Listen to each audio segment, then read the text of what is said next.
Seigneur soit avec vous. Et avec votre esprit. Proclamation de la bonne nouvelle de Jésus-Christ selon saint Matthieu.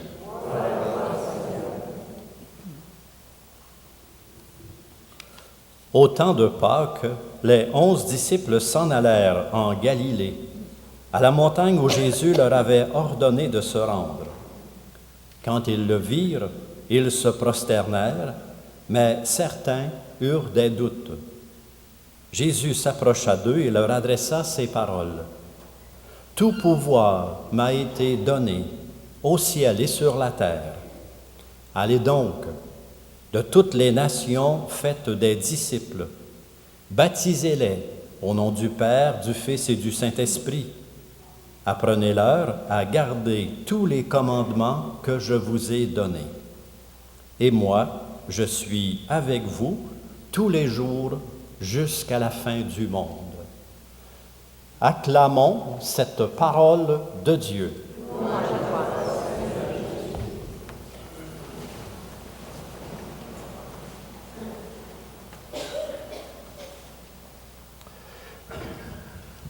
Mes chers amis, aujourd'hui, la liturgie nous invite à réfléchir, mais je dirais encore plus comme à entrer en communion avec un grand mystère. C'est le mystère de la Sainte Trinité.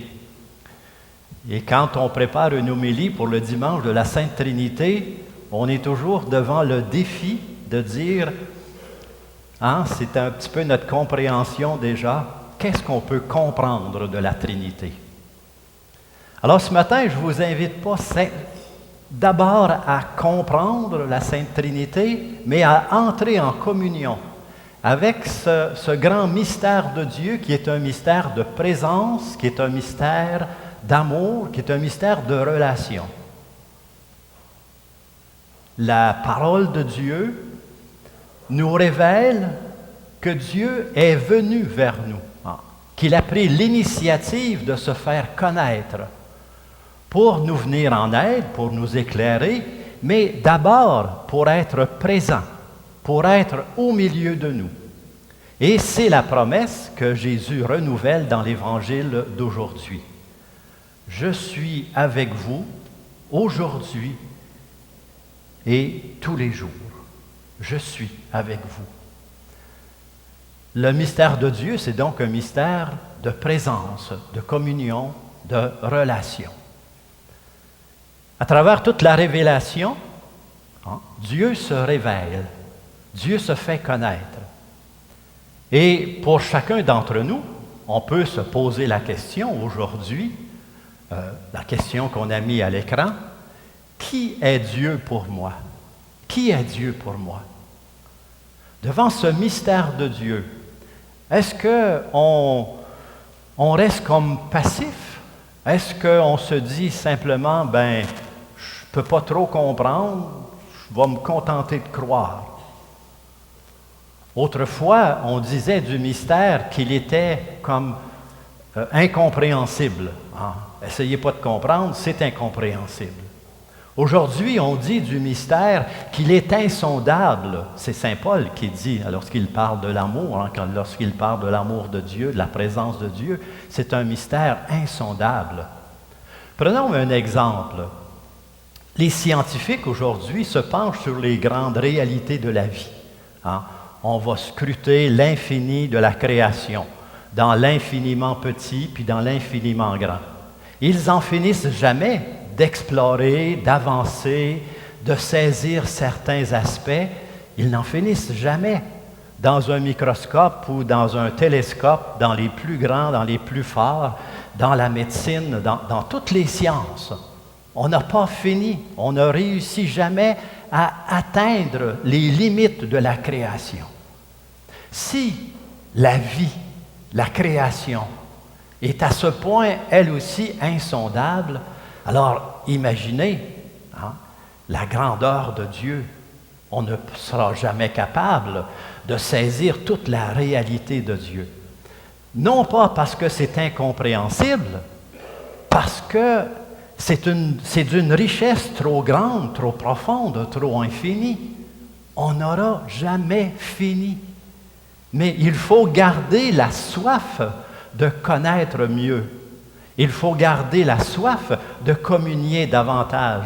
Il faut garder la soif d'aller un peu plus loin et de se laisser baigner, on pourrait dire, dans la réalité de Dieu. Qui est Dieu pour moi? Dieu est Père, Dieu est Créateur, Dieu est source de vie. Devant la création, devant la beauté d'une fleur, la beauté d'un arbre, devant la beauté de la création, je suis émerveillé. Hein? C'est beau. Au printemps, à cet ainsi, quand tout explose, c'est beau la création. Mais je peux simplement dire c'est beau et en rester là. Mais comme croyant, je suis invité à aller plus loin, à saisir une présence dans la vie de la création, la présence de Dieu. Dieu est présence, Dieu est créateur, Dieu est source de vie. Dieu est Fils et en Jésus, il est une parole vivante. Il est parole de Dieu, une parole vivante qui nous rejoint. Dieu est relation, il est parole. Devant la parole de Dieu que j'entends ou que je lis, je peux y trouver dans la Bible de très beaux textes, des textes poétiques, des histoires, des paraboles, et je peux trouver ça très beau, comme si je lisais un livre de poèmes ou autre chose. Mais la parole de Dieu dans la Bible est plus qu'une simple parole. Elle est parole de vie et elle veut être nourriture, elle veut être lumière pour chacun et chacune d'entre nous. Dieu est parole de vie. Il veut être présent, il est là avec nous dans sa parole. Dieu est Esprit Saint. Esprit d'amour, esprit de communion, d'une présence tout intérieure. Il demeure en nous. Il demeure en nous. Il est avec nous. Non pas simplement d'une façon vague, mais profondément, au plus personnel de notre vie. Dieu est en nous, comme une lumière, comme une présence d'amour et de communion. Dieu est Père, Dieu est Fils, Dieu est Esprit Saint, Esprit d'amour et de communion. Alors, qui est Dieu pour moi? Et on pourrait aussi se poser la question, qui suis-je pour Dieu? Et Saint Paul, aujourd'hui, dans la deuxième lecture, nous le redit de façon très belle. Il dit aux gens de son temps, n'oubliez pas, vous n'êtes pas habités par un esprit d'esclave, vous êtes enfants de Dieu, vous êtes fils et filles de Dieu.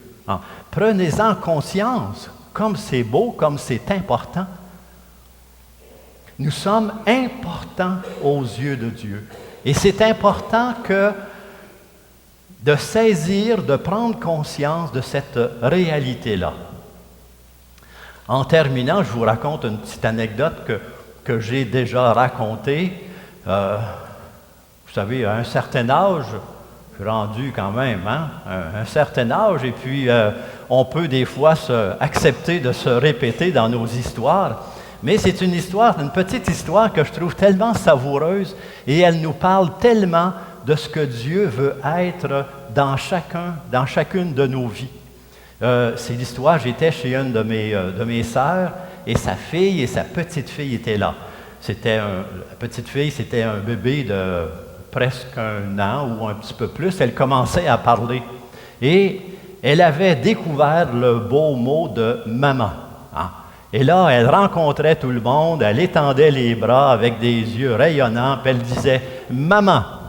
Elle rencontrait son grand-père qui est 225 livres, large comme ça. Elle ouvrait les yeux, les bras et les yeux. Elle disait « Maman !» Puis elle se jetait dans ses bras. Alors, un jour, son père, André, prend Caroline, la petite fille, sur ses genoux, puis il lui dit, « Caroline, dis papa. » La petite fille le regardait tranquillement. Ne savait pas, hein? Il se reprend. « Caroline, dis papa. » Et là, tout d'un coup, les yeux s'ouvrent, hein, les s'illuminent, elle ouvre les bras, puis elle dit « Maman! »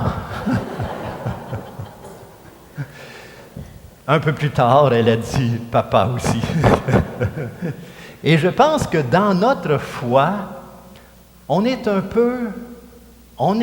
comme des enfants qui vont pas à pas et qui apprennent l'amour infini de Dieu et qui apprennent à mettre des mots sur cette réalité-là.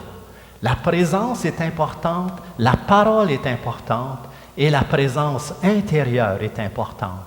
Dieu est Père, Dieu est Fils, Dieu est Esprit Saint. Alors aujourd'hui, dans notre liturgie, apprenons à communier à ce grand mystère de l'amour infini de Dieu, de sa présence, et essayons d'accepter ou de prendre conscience que nous sommes à chaque jour invités à communier davantage, à découvrir cet amour qui se donne, cet amour qui vient nourrir, hein, qui vient nous aider à grandir et qui vient éclairer nos vies. Amen.